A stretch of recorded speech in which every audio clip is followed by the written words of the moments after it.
Hello, in this presentation, we'll be reviewing some techniques that can be used in challenging conversations. So in this presentation, we will be including some role plays displaying techniques of nonviolent communication and common ground. Then after the role plays, we'll finish with a discussion on how the techniques were used in the conflict scenarios. We'll discuss some issues related to diversity and oppression, and then a reflection on our group stage of the project. And now an introduction for our group. All right, hey everybody, my name is Kirsten. I am therapist number 1. I'll be acting out nonviolent communication. And my name is Chris. I will be in the second role play, acting as the therapist covering common ground. I'm Sandra, and I will be the angry spouse 1. I'm Janice, and I'll be angry spouse 2. So next we're going to get into the role play, starting with nonviolent communication, and then we're going to go with common ground. Okay. All right. So Janice and Sandra, how are you guys today?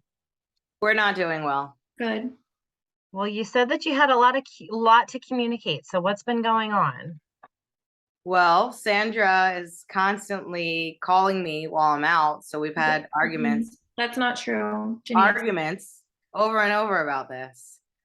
I call you because I don't know where you are. And You you're call always- me because you don't want me to go out. Yeah, because you're not letting me know where you are. And then I don't want to answer you because you're constantly calling me. So we're having a disconnect with this. You should be home. You should stop calling me. So if I could just interject for a minute, because what I'm hearing is a lot of really strong emotions from the two of you. So what I'd like is to try a little exercise that I think is going to help us to communicate a bit more effectively. This method is going to encourage you both to inspect not only what you're feeling, but also your unmet needs that are driving the feelings. How does that feel? Want to give this a try? Yeah, why not? All right. Perfect. So I'd like to start first with you, Sandra. Talk to me about your observations in this situation. Yeah, so my observation is that Janice never wants to be home. She's always out. That's not true. And I'm feeling really upset about this. I feel alone, I feel abandoned, I feel like I'm the only one taking care of the household responsibilities, as far as the kids and just everything to do with the house. And I feel a need for companionship. And I think that we should resolve this by having a set schedule of when Janice goes out. Okay, so I just want to paraphrase a little bit about what you said. And Janice, I appreciate, there was a couple times that you jumped in there. You will definitely have your time to speak. We're just going to kind of walk through Sandra's feelings first, if you don't mind. Sure, so, we always do. Go ahead. So you're upset about Janice going out frequently. You're feeling lonely, abandoned, and your unmet need, I think you said, was companionship. Is that correct? Yes. All right. Now you're proposing a schedule for Janice to go out. What would that schedule look like for you, ideally? Maybe once a month. Yeah, I'm not doing that. That's not going to happen. Okay. Okay. So what about the proposal doesn't feel appropriate to you, Janice? Is it the frequency? Yeah, once a month. Okay, I need to be out of the house a little bit more than that. You would like to see that increase? Yes. All right. So talk to me a little bit about what your ideal schedule would look like. I guess maybe once a week. Once a week. Sandra, how do you feel about that? I feel okay as long as Janice is willing to stick to that and tell me where she is. Okay. So once a week. Now, I want to flip things over to you, Janice, as well. So talk to me about a few of your observations in this, because what's making you angry in this situation sounds like it's a little bit different than the observations and feelings that are making Sandra upset and angry. Yeah. So What are your observations in this conflict?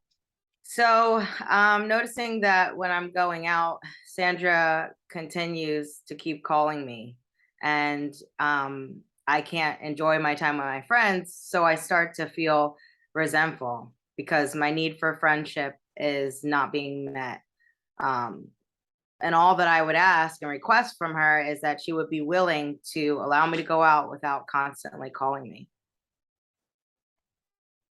Okay, and I want to sum that up. So, Sandra, you're calling a lot. You're interrupting Janice's time with her friends frequently. It's making her frustrated and resentful toward you. She's having her needs around friendship and social time unmet. Would you be willing to allow her on this once a week schedule to go out and be uninterrupted by you? Maybe less phone calls, text messaging, allow her to be present with her friends. How does that sound? I think that's fair. It's fair. Okay. So we decided that we're going to try a once a week schedule, and Sandra is going to attempt to connect a little bit less. And I'm really hoping that your needs for both friendship and companionship can kind of balance out. So what I do want to do is I want to see you guys back in about a month, and we'll see how it's going. How does that feel? That sounds great. We might be back sooner. Well, best of luck to the two of you, and I Thank look you. forward to seeing you again. Good luck. Thank you. Thank you. Okay, great. So next is going to be the role play for Common Ground. So, hello, Sandra. Hello, Janice. How are you two doing? We're not doing well. No. Not doing well. Sorry to Finally, hear we that. agree on something. Yeah. That's one way to look at it. Do you want to kind of explain what's been going on lately? Yeah, sure. Sandra is constantly calling me when I'm going out with my friends after work, and this is true, and I can't get time with my friends without the No. constant phone calls. That's not true, Janice. How is that not true? Because I only call you because I don't know where you are and you're never home. Well, you're constantly calling me, so I need to make sure that I'm enjoying myself out, and I can't do that. Otherwise, I would come home if I can enjoy myself for a little bit. But you don't seem to understand that. Okay, if you don't mind me interjecting, it sounds like we're getting to a point where I know both of you are saying something, both expressing some emotions, some thoughts on the situation. Do you mind if we do a little technique called Common Ground that I think might be of service in this situation? Yeah, sure. Anything will Yeah. help. Yeah, so I think Common Ground might be very helpful because, it helps in a situation where there's two people kind of discussing a topic. They kind of like get to the point where conversations aren't really happening because there's not listening happening and each other not really understanding and taking the time to listen. So this kind of brings it back to that. Does that sound like an idea? Yeah. I'm okay with that. Perfect. Mhm. So perfect. So before we start, I just want to go over some ground rules to really help facilitate this. So the first ground rule is going to be to please use respectful language. I don't want either of you leaving this session regretting something you might have said and making the situation potentially worse. The second rule is really the purpose of this technique, which is the purpose is to listen with the goal to paraphrase to get to understand what the other person's saying. So as opposed to when you're listening and you're kind of thinking over how you're going to respond or how you might defend yourself, I want you to kind of let that go so that way you can really take the moment and listen and try to understand what the other person's saying. And instead of responding back with what you think, just want you to paraphrase what the other person's saying. Does that make sense? Yeah. That makes sense. Okay. And then the last bit is, just whatever happens in the session. I know there's going to be some discussion of emotions, some things that might be a little sensitive. Just try to keep in the session and not outward, not, discussing with people outside of this room. Okay. Okay. Okay. So So my role is to kind of just facilitate the conversation. And if either of you stray away from the ground rules, I'm going to try to, direct us right back to them. So how about Sandra? How about you start first of kind of sharing what you've been feeling? Okay, I feel like Janice is never home. She That's is not true. She has no interest whatsoever in family life. I feel That's like not true. we were married Yeah. for a reason. I feel like we both agreed to that commitment, and I feel like I'm the only one that stuck to it because she is not contributing, I feel, to the household emotionally. She's just always out and I never know where she is. And I feel really sad and I feel lonely. And I feel like she doesn't love us anymore. But I contribute to the household financially. Okay, if I can just step in, Janice, I hear that you have some thoughts on what Sandra's saying and some emotions, but if you could just let Sandra finish, you will have a time to share how you've been feeling, but if you could just let Sandra finish. I could do that. Thank you. Yeah, so that's pretty much it. I know Janice works a lot and she likes her time out, but I just wish that we were included. And that's it, Okay, pretty much. thank you, Sandra. Now, Janice, can you kind of paraphrase back what Sandra said? Sandra said, what I heard Sandra say is that I'm constantly out. I'm not really a part of the household emotionally. And that she feels the type of way when I'm constantly not around. Okay. Sandra, do you feel that Janice reflected back everything that you were saying? Pretty much. I just, yeah, except for the fact that I feel like she just doesn't love us or value us anymore. Okay, Janice, can you repeat that back? Sure. What I'm hearing Sandra say is that I don't love her or the family anymore or value them. Okay, is that what you were saying, Sandra? Yeah. Okay, thank you for sharing.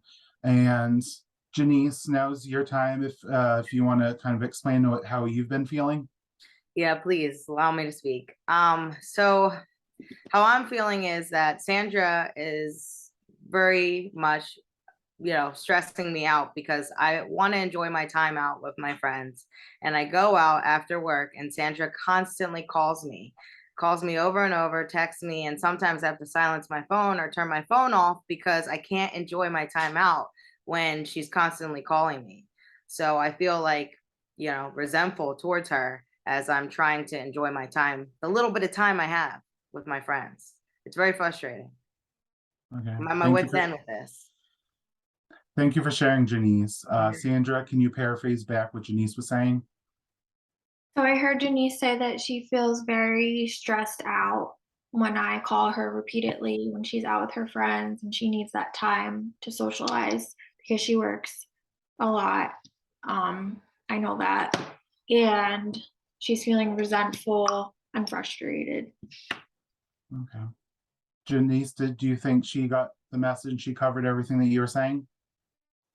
Yeah, minus the fact that she didn't mention that she keeps calling me constantly. Okay, Sandra, can you repeat back that? Yes, Janice, she said that I call her constantly, which yes, it Okay. happens. Okay. Did that capture everything, Janice? Yeah, it does. Okay. Well, I want to thank you both for sharing. I know it's a little different, it can be a little tough, but hopefully with this exercise that both of you kind of heard and really understood what the points that each of you were making. Okay, so from here, kind of then we can start moving into that solution-based conversation now. Okay, so Okay. okay. Thank you. Thank you. Thank you.